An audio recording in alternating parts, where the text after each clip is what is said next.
Good evening, everybody. Welcome to the show. Share this out. We'll be starting shortly after this music. Get some people to join in for this juicy information. How's everybody doing on this beautiful March day? That's right. March is marching in. Gorgeous. Yes.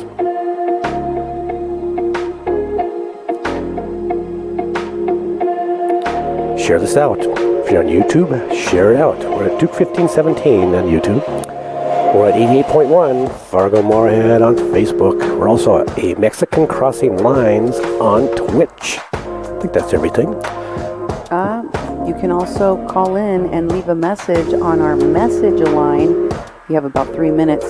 It's 701-566-0917. Comments, questions, and ideas, topics. That's right. Send them in. You want to be heard? Want to be on the radio? Leave us a message. We'll play your message. You can definitely play your messages on the radio. Be heard.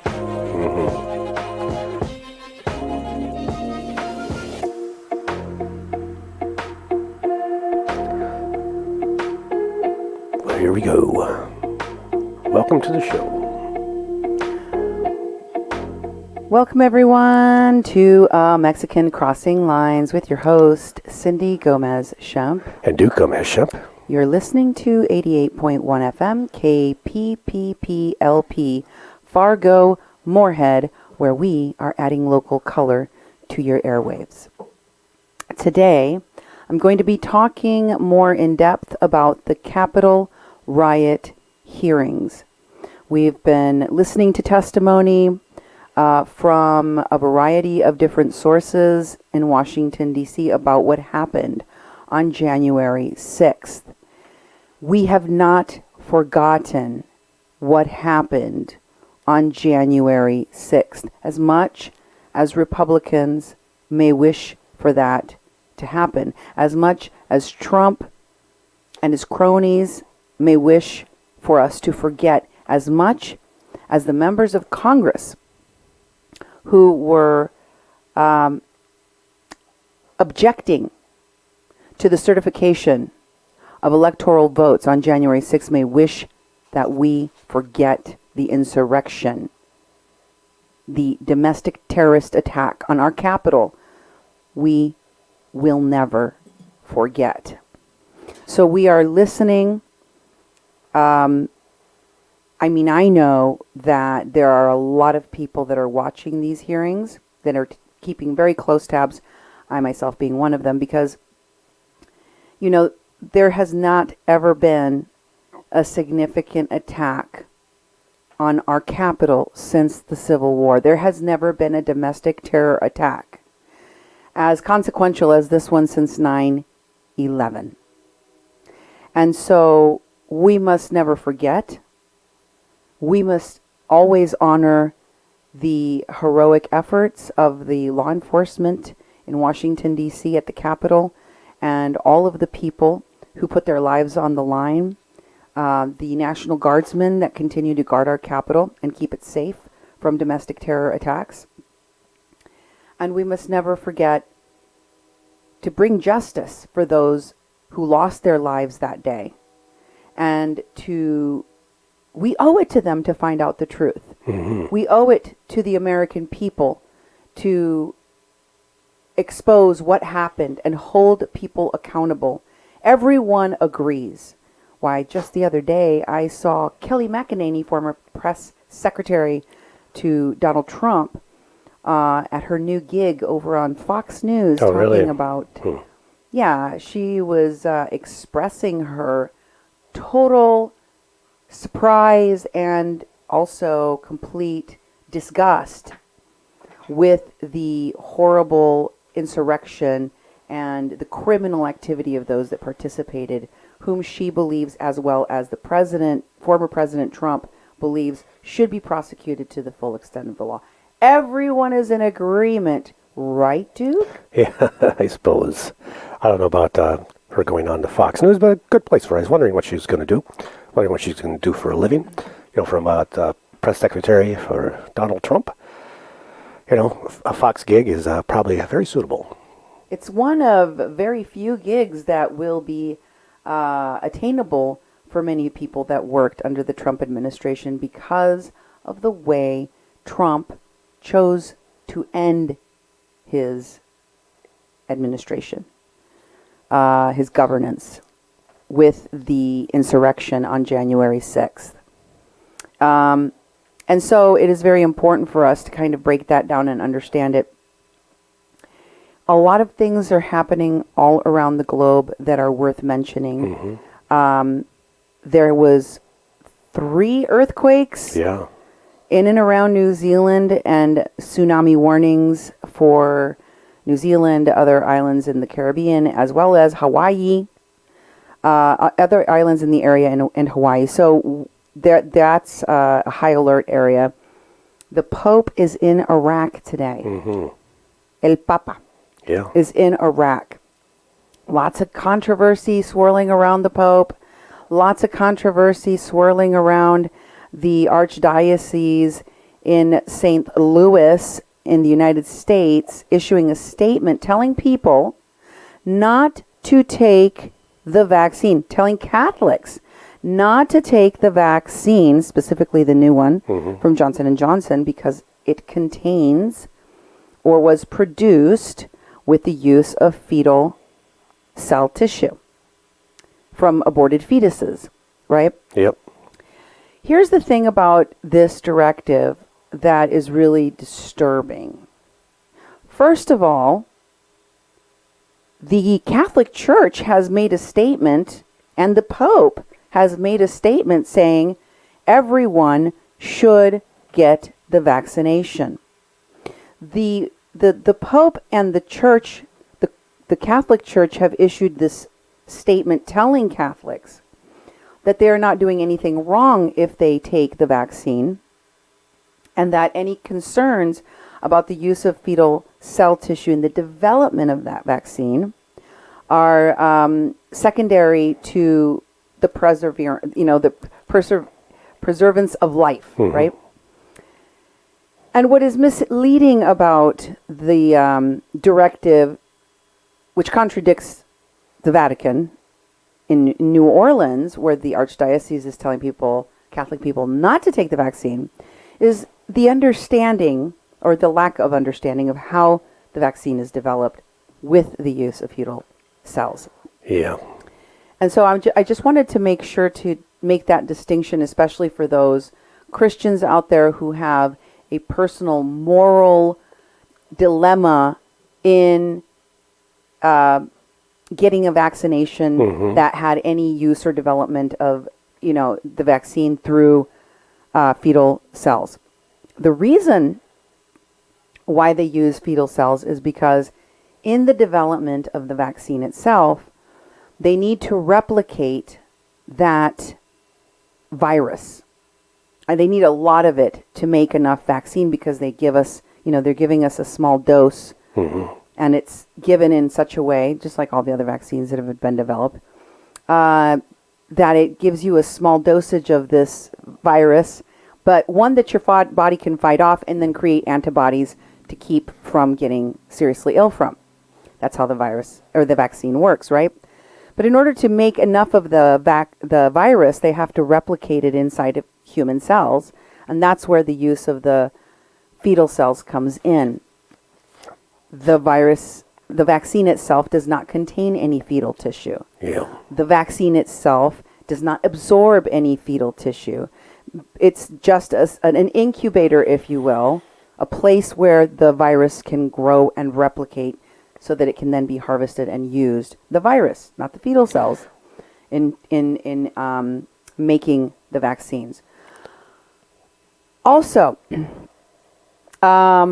with regard to the vaccines, I shared in my last show that people should be getting vaccinated and looking out for those around them who can't get vaccinated or that haven't gotten vaccinated because they don't have internet access, because they have difficulty with transportation. And I continue to urge people out there to, share their stories of getting vaccinated or the difficulties that you're having or any questions that you have, we will try to be as responsive as possible here at 88.1 FM. We want to be the vaccination station. We want people to feel like they can get information about how to get vaccinated, what are the safest ways to do that, and tips on helping each other in the community. So we will continue telling you anything that we can on the information about vaccination. You haven't gotten any new updates, have you, dude? Well, there was a statement that Minnesota has lost some vaccines. They were ruined. They're out too long. Oh. 320 have basically lost. That could have been 320 people getting their first shot. So Spoiled vaccines. spoiled vaccines. And how did that happen? I'm not sure. It's. We were talking the other day that there's a lot of times they have to use them up, and if they don't get enough people. Today in our county, they're all full up. There's no available appointments. You could go there at the end of the day and possibly get in at the end of the day. But it looks like if Minnesota just gets more vaccines, they're going to have to ramp up their distribution of the vaccines. The way they're doing it now, they can't accommodate that many people in a day, a couple hundred, if even that. So I'd like to see, as the weather getting nicer, like in Bismarck, North Dakota, they're doing a drive-through where cars go into this really big open area. There's almost like an arena. And they go inside, you stay in your car, and people are going through by the hundreds there every day. So I'd like to see our community do that. And when that opportunity comes up, I'll probably get mine in my left arm because I'll be driving the vehicle. And whoever's riding with me is going to get it in the right arm. So I think there's no excuse. It seems like such a crime to me when any amount of vaccine is spoiled. Yep, exactly. And doesn't get used and doesn't get put in the arms of people. Currently, we are at close to 10% of our population in the United States being vaccinated. Not nearly close enough so that it's going to start making a big difference. We won't see that until around 40 to 50%. And that's not close to herd immunity. Yeah. That's just when we'll start seeing a significant difference in how we live and how we interact with each other. So the fact that there are so many different states lifting restrictions, Connecticut, Texas, Mississippi, others are trying to follow suit. Here in North Dakota, they haven't done a very good job. Neither is South Dakota. Lots of states have never really clamped down enough to make sure that their population, especially those most vulnerable to getting very seriously ill and dying from this virus, Latinos, Blacks, Native Americans, Asians, that is something that we have to do. We have to stay vigilant. And, I want to hear from the folks out there. Are you still masking? Are you still social distancing? Are you going to go out to the bars? Are you going to go out to the restaurants just because Doug Burgum tells you should or that you can? Let me know what your thoughts are. I definitely am going to continue to take precautions, and I've already had one dose of the vaccine. So, of course, we always want to hear from you. And how can folks support the work of our station, dude? Well, you can watch our show, share our shows. We're going to do shows more frequently now. We've been, a little hiatus, took a little time off. But you can also call us and leave a message on our call-in line, 701-566-0917. Again, that number 701-566-0917. You can email Cindy at kpppfm.com or me, Duke, at kpppfm.com. You can go to kpppfm.com/donate. Makes a tax-deductible donation to our station so we can continue to operate. We run programming 24 hours a day. There's some really good stuff on now. We're doing Cheryl Underwood at night and in the evening. And every time we do a show here, we put that on after the Cheryl Underwood snippets about 9 o'clock at night. So if you're driving around in your car in Fargo-Moorhead, you just keep your eyes on the road, keep on masking, and wash your hands. All right, let's get to the Capitol riot hearings. Lots of people are still being arrested. This is going to be going on for quite some time, folks. This is the largest FBI manhunt. I don't even know since when. It may possibly be the largest one in the history of the agencies, because they have thousands of hours of video to go through. Mm-hmm. They have literally thousands of tips from people. Imagine all these field offices in all the states in this country deploying agents to investigate all of these tips. And believe me, they are working their way through them. Remember, I told you in the beginning we would see a lot of indictments for the low-hanging fruit. The people that videotaped themselves, took pictures of themselves, committing crimes, and posted them on their social media, and then bragged about them to their friends. We saw a lot of parades of those people being brought through and charged. Most of them with more like trespassing and more minor crimes. As time goes on, we're going to see people that had more involvement, that the FBI is building bigger cases against, emerge, such as this one for Freddie Klein. Now this is very interesting, folks. This is the first big connection to the Trump administration. We've seen a lot of law enforcement people that were part of the Capitol insurrection and other people that were part of governance, whether they're legislators or what have you. But this guy is a former State Department aide. This is the first Trump administration appointee that was arrested in connection to the January 6th insurrection. Federico Klein is the name of the person involved. Now, here's what we know so far about Federico Klein. He worked in the Trump administration. He is a former Marine. He has top security clearance. He worked on the Trump campaign and was paid by the Trump campaign. He's worked in a variety of different job postings in different capacities through 2016 to 2019. He had his top security clearance reissued in 2019 and had it on the day of January 6th.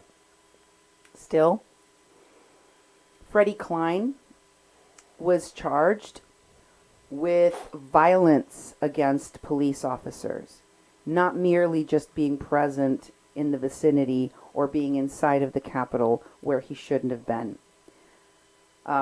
Freddie Klein, as he's also known, is seen in video on multiple body-worn cameras of officers that were defending the Capitol that day, pushing his way into the Capitol, assaulting police officers, carrying, trying to take away officers' equipment, and also taking off riot shields from officers and using them against the police and to hold open doors so that the police could not stop the mob from getting inside. Very, very, very serious, serious crimes. And I believe we are going to see more and more evidence emerging daily, not only of people close to Trump's inner circle that were involved in this insurrection, but we're going to find evidence of the connections between the criminal terrorist insurrectors and the coordination between them and people in Congress and people close to the Trump administration. I believe that you're going to see more and more of that as the days progress.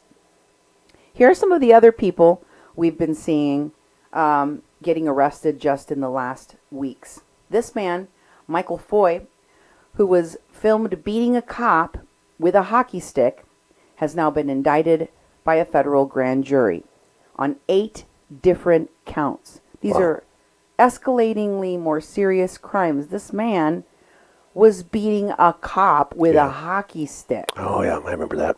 Among other things. Here's another guy.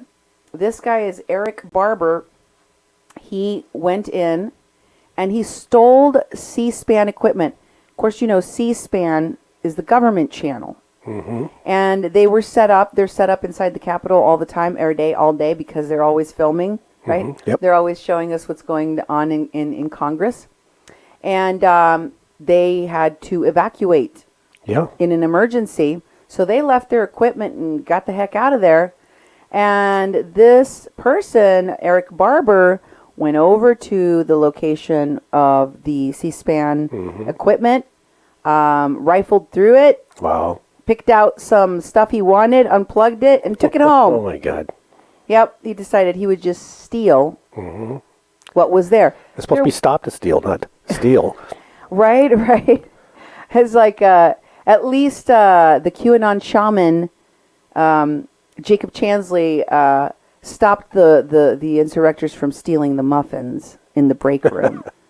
I mean, there's a variety of different types of crimes being committed here, where you have people vandalizing, people smearing their feces on the walls, people breaking things, people stealing equipment, people assaulting police officers, people, causing death, right? Because we have dead officers. And we have dead rioters as well. So we will continue to see more and more people who are getting arrested and having a lot higher charges for what they did. And I realize, especially since we just saw interviews with the QAnon shaman on Good Morning America, and I guess his mother has also been interviewed on television, defending the indefensible. Yeah. Defending the idea that they were invited by the president, that they were, swept away within the crowd, that they let themselves be transported inside the Capitol. They were just there to take a selfie. They didn't steal anything. This woman that you're about to see, she claimed after she made videos posting about her activities as part of the siege, that, she only stayed inside the Capitol so she could charge her phone. That's the only reason she was. She was just in there charging up the phone, That's right. Didn't hurt anybody or anything. And I think the cognitive dissonance of committing a crime and then trying to blame the former president for it and anyone else that you can blame, except for taking responsibility for yourself, that may look good in the court of public opinion on television, but it ain't going to fly in court, I can tell you that. Take a look at this crazy woman. This is Yvonne Sir in a video. She took herself, she live streamed herself, and excuse us because it does contain some explicit language. Here we go. We need to find people with gas masks out there. We need people with gas masks. And glasses. You see them there in the window. Glasses and gas masks. They're yelling for gas masks. Glasses and gas masks. Hey, we need glasses. We need glasses and gas masks. They need glasses and gas masks. Goggles and gas masks. I'm going to hang up for now. I'm not really helping anyone, and I need to charge my phone and figure out what the heck I'm going to do. If I'm going to stay in here or try to get out before I get killed. I don't know. So, super sad that this is America, and Americans are being beaten for wanting to save their country. So, welcome to communist America. Aren't you so fucking proud? Oh, boy. Yeah. Welcome to communist America. Aren't you so proud? What? I mean, I don't even understand the mentality that you would have a mob of armed people trying to murder the vice president of their own party and kill members of Congress, committing an act of domestic terrorism on American soil.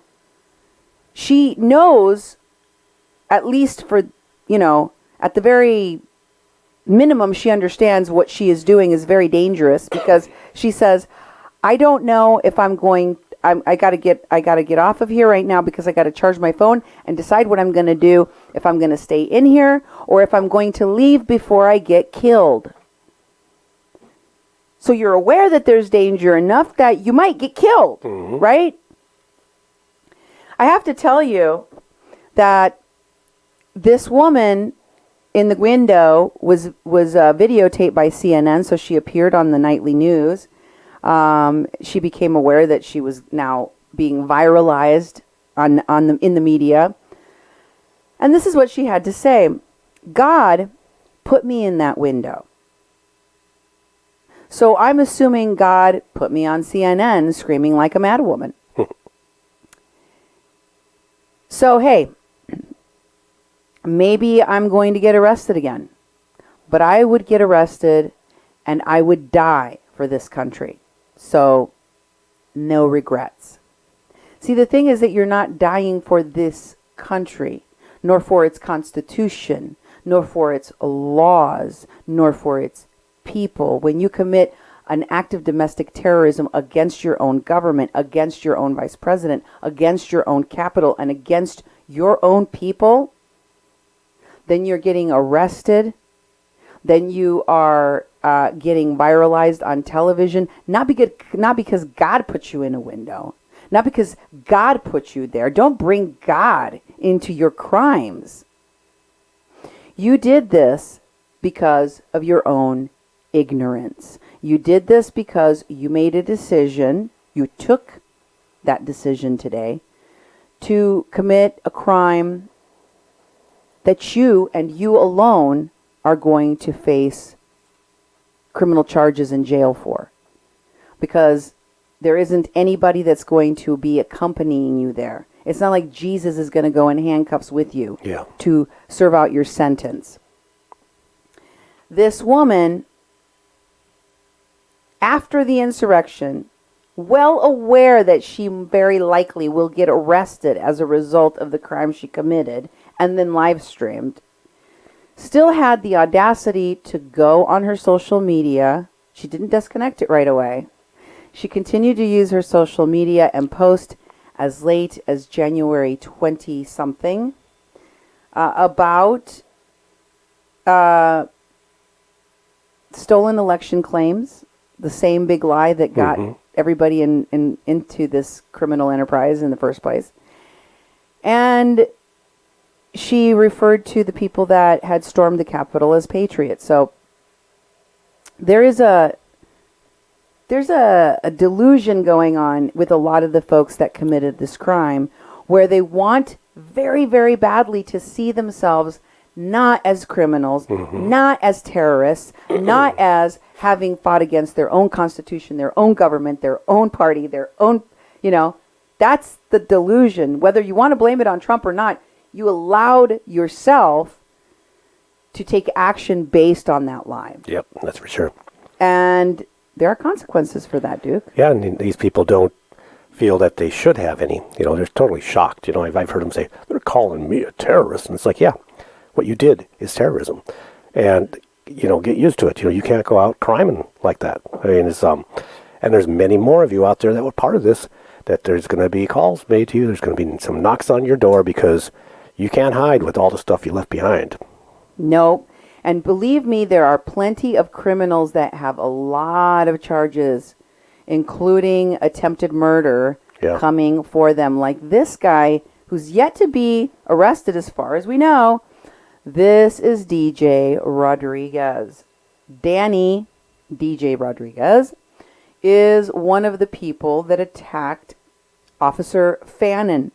For those of you who did not get to hear the interviews of the officers from the Capitol that gave, interviews about their harrowing experiences protecting the Capitol, Officer Fannin was one of the officers that was dragged by a mob down a bunch of stairs in video that have now become viral, and everyone kind of knows that moment where you see people beating a cop with flagpoles. Officer Fannin was nearly killed by that mob. And when I say nearly, he very nearly was. He suffered a heart attack It is believed that this man, DJ Rodriguez, was the person that administered a taser to his neck in video. Wow. That has become part of the investigation. That did, give him a heart attack, stop his heart. And he was one of the people beating officers, violently beating officers. Guy is still at large, and there's a lot of criminals out there. Just because the FBI has not come and raided you, the FBI has not called you, they are several months behind on the tips and the video and all the evidence that they have. So if I was you, I would be saving my pennies for a defense attorney, and I would be making a call to turn myself in. At the very least, it's gonna get you some good faith. It's going to show you have a good faith effort to cooperate with law enforcement, and that you're not a continuing threat that is willing to hide out and try to hide from the consequences of your own actions. And I want to tell you why I said we're going to see more. Because the arrests that we're seeing, the numbers, and we have hundreds of cases now, the Department of Justice is now starting to charge people with much more serious crimes of like conspiracy and as part of the insurrection, the overthrow of this government. And one of the reporters there, Sandy Batcham, I'm not sure if I'm pronouncing that correctly, shot dozens of hours of video on the days leading up to the insurrection and on January 6th. She also has covered hundreds and hundreds of hours of rallies, protests, much of it having to do with mega events and the Trump administration, to include the events that happened around January 6th and on that day. And Sandy has provided a lot of the video that you've been seeing in news stories, etc. A lot of that came from her. And Sandy recently, the day of the insurrection, she had a lot of misgivings about how things happened, and she felt very much like the whole thing was planned. She watched in disbelief that day because she'd been to so many different events. She'd been to so many different protests in this country, and she'd never seen zero police response like she did on January 6th.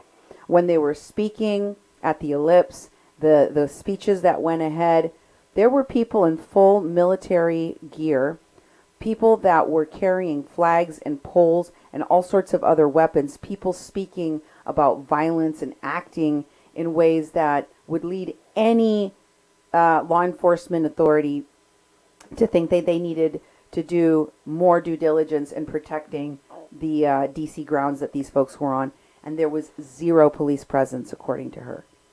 And one wonders why that would be. Well, she recently tweeted this saying, one of my smart followers wrapped this up. Nobody knew why Trump fired everyone with 2 months to go. He did it on November 13th, the day before the first Stop the Steal Million Mega March. This and the December 12th events in DC were rehearsals. They were dry runs for January 6th. I believe my coverage. I agree. I have to say, I was following a lot of the accounts of people that went in November to the Million MAGA March, and also of the people that went on December 12th, and I saw a change. I noticed a change in the tone.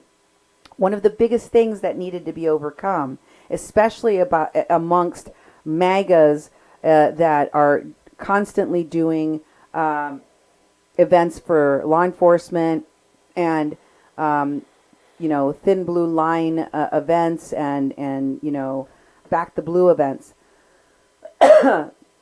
How are those people on January 6th, beating police with thin blue line flags, beating police with American flags, killing police officers, tasering police officers and giving them heart attacks, stabbing them with spears, damaging their cervical discs,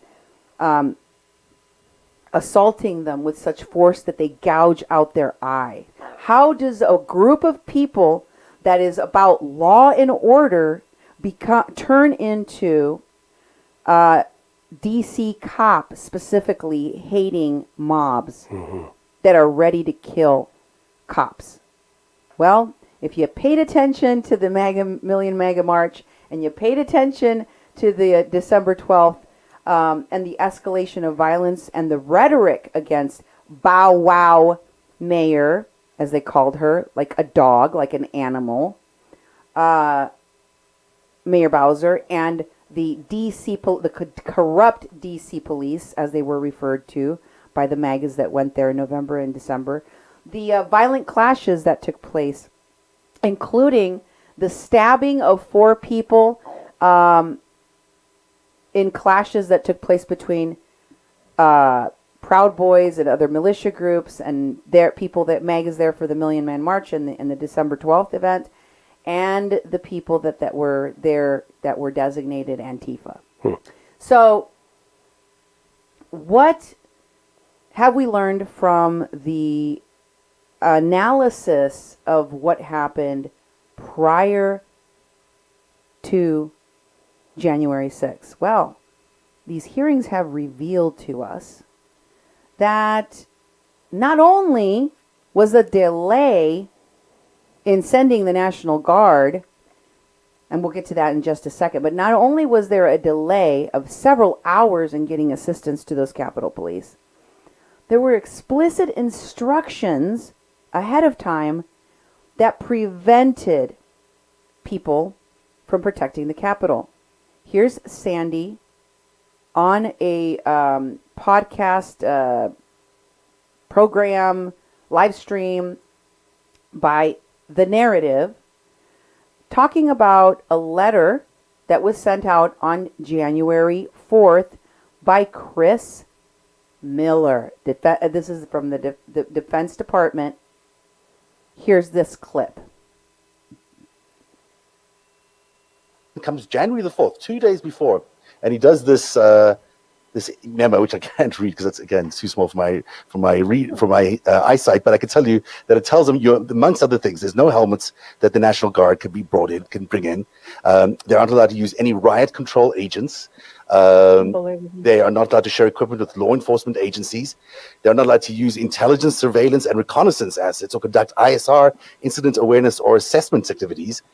And there's a whole bunch of things that they basically are denied from doing, which is basically telling the National Guard that they can't do anything. They can't really deploy.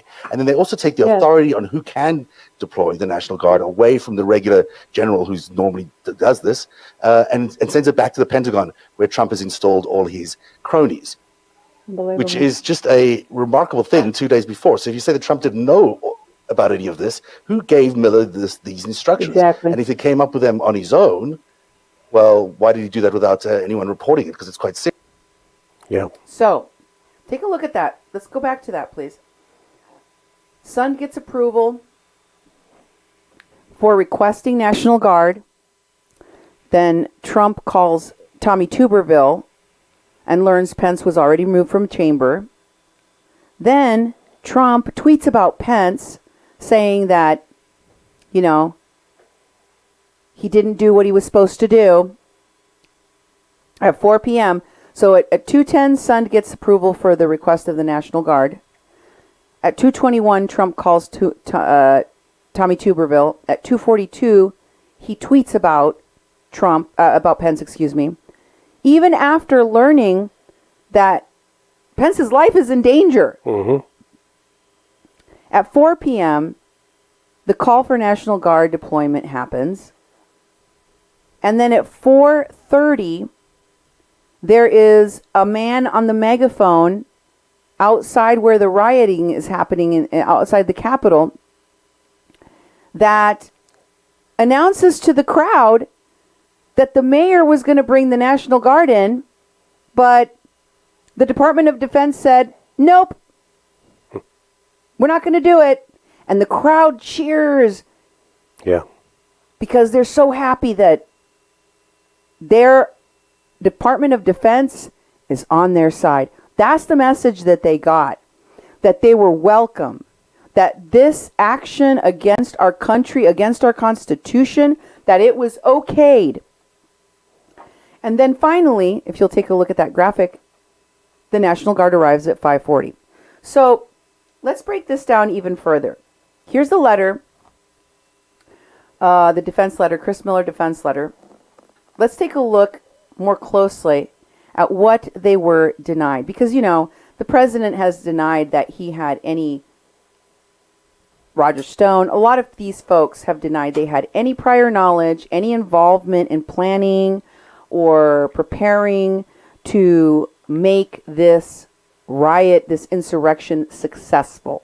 Whether it's members of Congress that were going to challenge the electoral college votes, or the people that, like we just discussed, were installed at the Department of Defense and the Pentagon the day before the first Stop the Steal rally in November. Here is what the letter said. This was sent out 2 days before the insurrection, Duke. Wow. 2 days. And these instructions, I don't know if I have ever heard or seen anything like this in my life. Prior to a major event where we know through social media reports, through the last two mega events in Washington, D.C., one in December that left 4 people stabbed, and we know in advance there's going to be thousands of people, many of them in military style gear and militias showing up. It wasn't as if there was no knowledge of any of this happening ahead of time. When you hear people at these hearings saying, from the FBI to people in defense, saying that they didn't know that there could be such a threat, they weren't ready for it, didn't anticipate it. It's just so unbelievable, because anybody with eyes and ears that had seen the events that transpired that led up to January 6th knew to expect this kind of clash between Antifa, between the militias, between the protesters, and whoever else was there. It's been happening consecutively, and not just in the last months before the insurrection, but throughout the last 4 years. And people talk about the fact that these were just peaceful protesters. I've never seen any events of Trump's that didn't have some hubbub, people being thrown out, That's people right. being Yep. punched, violence being stoked amongst the audience. That's from true. the president's mouth himself. Get him out of here on a stretcher. Go ahead, beat him up. I'll pay for your legal bills. Yep. That's right. So there's a disconnect for me and most Americans that are watching this. We know it's nonsense that they didn't know. How could you not know? What rock are you living in? How can I know and they don't know? That's right. How can me and Google know more than the FBI, more than the Department of Defense, more than the Pentagon? Are you kidding me? No, but here's the truth, folks. This letter outlines what they were told to do. Chris Miller, acting, because remember, he wasn't confirmed. He was thrown in at the last minute as Trump is leaving. This is what the letter says that they're not allowed to do. It says, without my subsequent personal authorization, the DC National Guard is not authorized the following. They can't be issued weapons, ammunition, bayonets, batons, ballistic protection equipment, no body armor, no helmets. They are not allowed to interact physically with any protesters except when necessary. Have you ever seen such a thing? No. Where they give the National Guard these kinds of directions, say, don't touch the protesters, don't protect yourselves from them, don't wear any body armor, don't wear any helmets, don't carry any less than lethal munitions with you to stop them in case there is a riot. They're not to employ any riot control agents. You can't deploy any riot control agents if there is a riot. Have you heard of such a thing? No. You can't share equipment with any other agency. If you don't have them and there's an emergency, no one else can let you borrow any of their equipment in an emergency. You can't use intelligence. You can't use helicopters or any of their air assets. No drones, no helicopters. Nothing in the air can see what's going on. You cannot conduct searches, seizures, arrests, or any other similar direct law enforcement activity. And you cannot seek support from any non-National Guard units. Wow. Basically, they said, we're going to tie you up, tie your hands behind your back, both of them, blindfold you, hit you in the head with like a piñata after we spin you around a bunch of times, and then send you out there to defend yourself against tens of thousands of angry mobsters. Yeah. That's what they did. Does that make any sense at all? No. Why When even on use them? earth would you tell the National Guard not to defend the Capitol? It's basically saying that they're not going to use them. You know, it'd be like, would you send National Guard to a disaster and tell them not to help anyone that's in You're a not on the disaster? screen. Did you know that? Oh, sorry about that. I thought, is that me talking on screen? No, it is. But, you know, it's like basically saying the Guard can't do anything. You know, why even deploy them if they can't do those things? They are basically useless, and they would be in the way. You know, so it's like, it's basically, what do you say it there? They hobbled them so they couldn't be effective.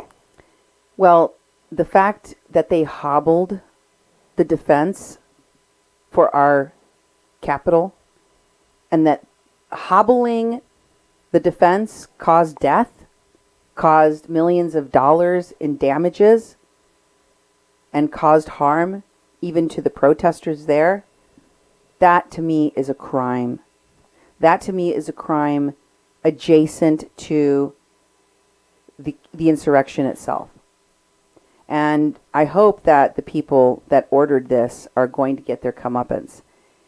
This is Sandy Batcham's Twitter, for those who want to follow her or learn more about her. She is a journalist. She's a contributor with Getty Images. She's an independent frontline journalist. Check her out at Sandy with an I, Batcham, Bachom on Twitter. And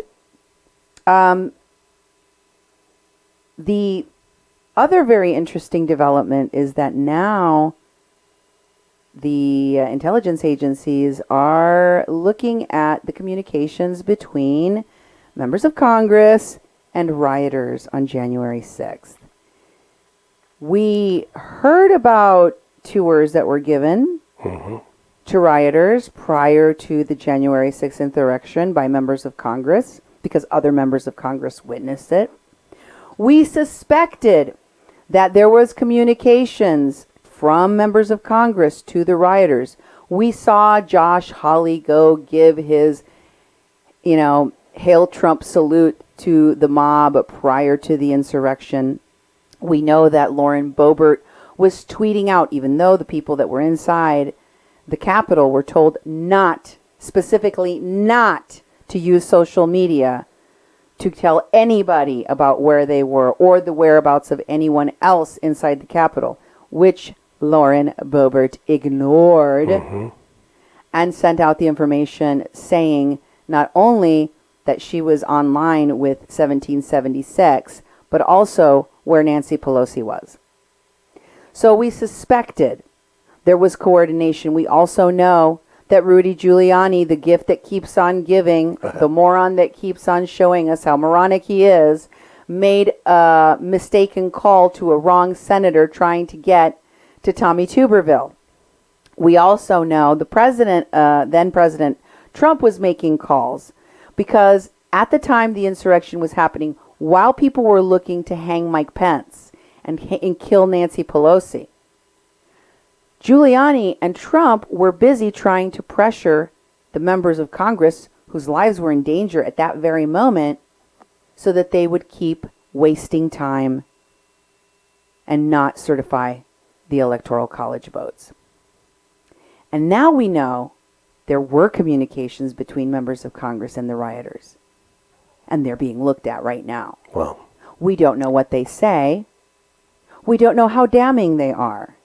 We don't know how much coordination between the rioters and the members of Congress these communications will be able to show us. But what we do know is that they exist. yep. CNN reported that federal investigators are examining communications between members of Congress and the pro-Trump mob that attacked the Capitol. Wow. Indications are several of the rioters were in communications with specific members of Congress leading up to the deadly attack. Who do you Man. think is in there, Duke? Well, You think Josh Hawley was tweeting? oh, I think so. I think Josh Hawley is part of that. You know, we don't know yet, and also I'm not sure how they'll decide. You know, they can see the connections between people and the calls made and the MAC address on their devices and stuff. So it's going to be really easy to show there was communication between people. But what they said, you know, that's a whole other thing that I don't know what their capability is. When the FBI director was in front of Congress the other day, he was asked about this, and he really didn't. He kind of said, "Well, we'll just do what we were allowed to do by law." And he just went through this thing because the senator was like, It was Josh. It was Josh Hawley.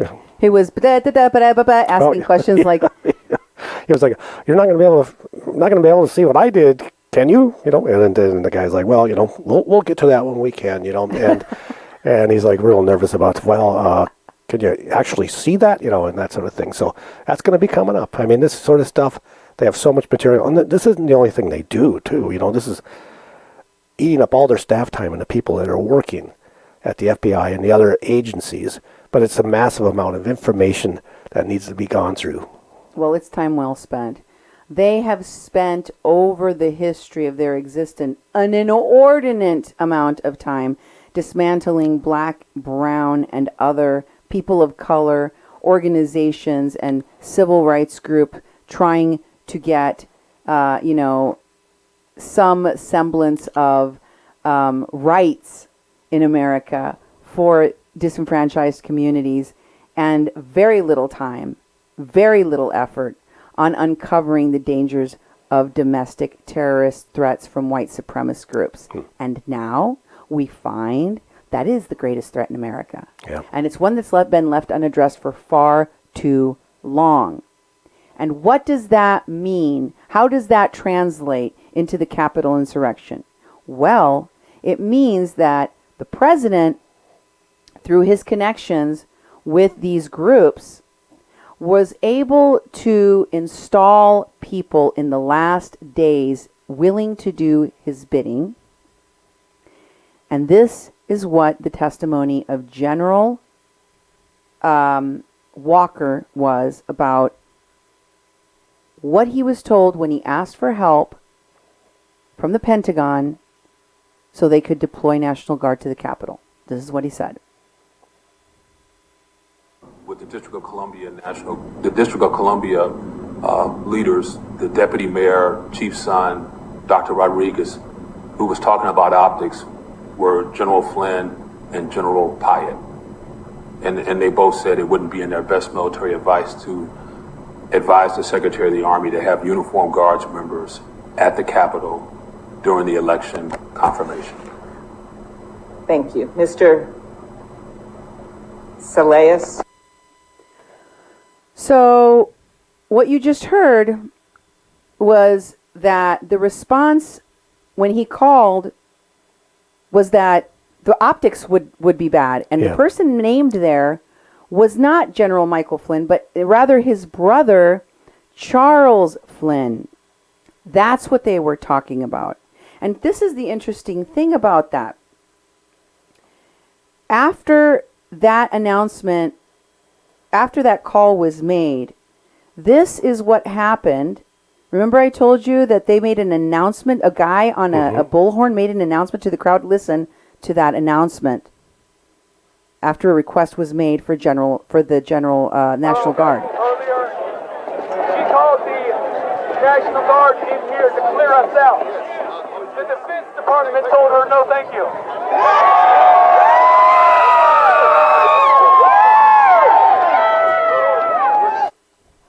So did you hear that? They made a call. Let's play it one more time from the top with a little bit more volume so we can hear it, because he's like on the bullhorn. But here he is. Listen carefully what he says. He's going to say, they made a call. Okay. Earlier, she called the National Guard in here to clear us out. The Defense Department told her no thank you. So the mayor made a call requesting the Defense Department send the National Guard. The Defense Department said, no, thank you. Mm-hmm. And they cheered. They were given the sense that what they were doing was sanctioned by the Department of Defense.